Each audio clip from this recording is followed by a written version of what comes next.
Just out here in the garage tonight, just having a look at this vent that I measured up and had printed for me. Just watching some power mods as well. So I had this printed up, like I said, and I'm just gonna have a look tonight here to see if this is gonna fit.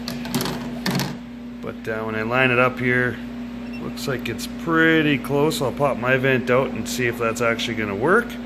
If it does, that'd be awesome. If that's a first try. So yeah, I'll do that, and I also want to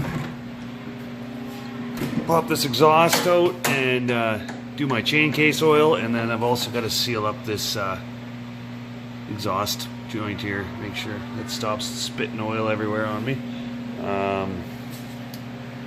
Yeah, and then also, since I put the 80 motor in here that has the new style clutch on it, the original 79 clutch guard won't fit because it doesn't have this little bump out on it there. So I borrowed my buddy's 300 one to see if that one works, and yeah, that actually works. So anything 80 and above will work if you're going to put this 80 motor into a 79 chassis. So I got my clutch guard here.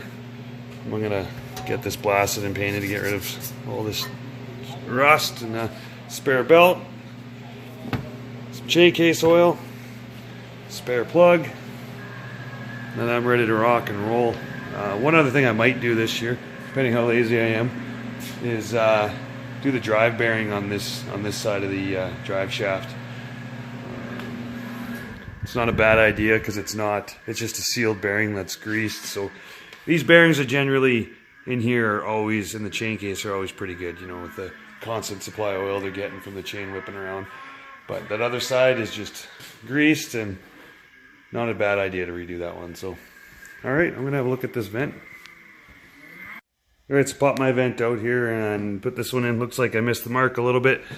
I didn't want to take my vent out and run the risk of breaking it to make this one, but so I'm not bad. Just need to change the angle of this guy, come out a little bit, widen it up here, and get it reprinted again, and that should be good.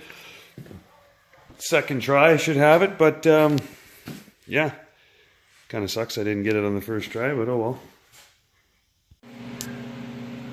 Exhaust is out, and I cleaned up a little bit of the oil here and stuff, and I'm going to start using some of the RTV high heat Permatex gasket maker here to seal that up so it can stop spitting oil everywhere.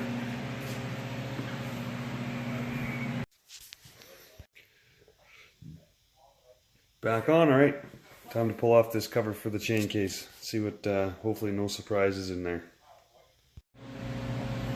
So that's weird. I got into here and I got the cover off and oil drained out and cleaned everything up, and everything looks fine. So that's strange. Usually, with my luck, I get into these things and something's wrong. But yeah, chain tension looks actually not bad. Maybe I'll tighten it up just a little bit. Oil even looked really good. So what I'm going to go do now is just tighten this up, I guess, and put the cover back on and then fill it up with some oil. So when you fill it up, all you do is you take this little screw out of here, and then what I do is I use a funnel to go into the cover, and then once oil starts to come out of here a little bit, put the screw back in and you're done. So get that all buttoned up and show you how to put that oil in. If someone's not familiar on how to set the chain tension on these things, you just crack this jam nut loose down here. Get my wrench on there so that look. So I kind of already got it loose there. Hard to do this one-handed and see exactly what you're doing, but loosen that off, and then you can just go ahead and tighten this bolt here until you feel like you've got the proper tension. So that's it. That's as easy as it is, and then you just tighten up your jam nut after that, and you're done.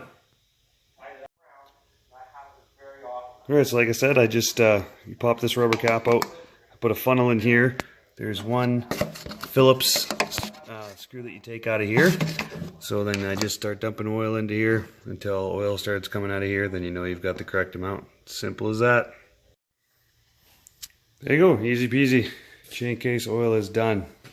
I might not paint this right now, I don't know. I'm feeling kind of lazy. I know some year, maybe even this year, I don't know yet, I'm going to take this, strip this down as much as I did to the 300 here, and just go through everything, clean everything up, replace the seals and all the bearings. But I don't think it's necessary, but it's just one thing that I'm probably going to end up doing at some point to this thing.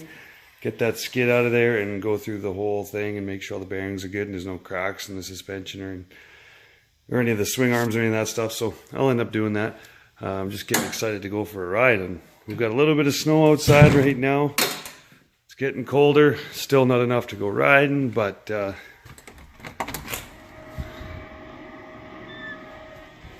hoping soon.